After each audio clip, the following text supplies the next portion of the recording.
In this video, we will go through the section setup for all of your towers and sensors.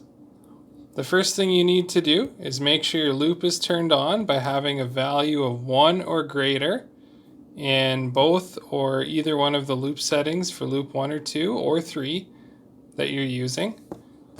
Once you have that, you're going to click on this icon on the bottom that looks like a farm with the numbers 1, 2, 3.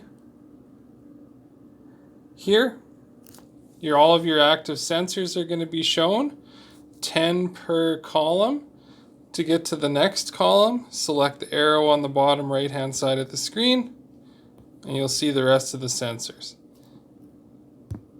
In this case, we have 60 sensors set up. From here, what you're going to want to do the very first time you set it up is assign all of the sensors a run.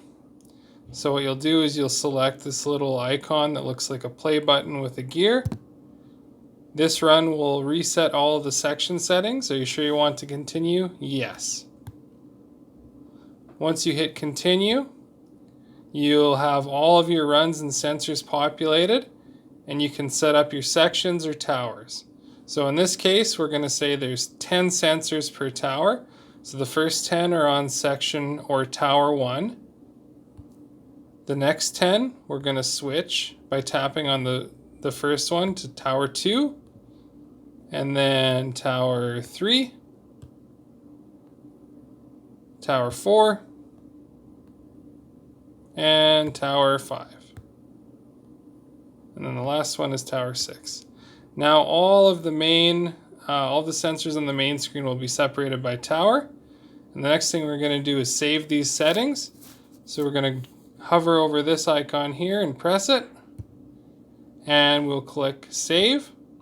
Now once those settings are saved, once you restart or you're done for the day, you can click recall the next day to recall your settings.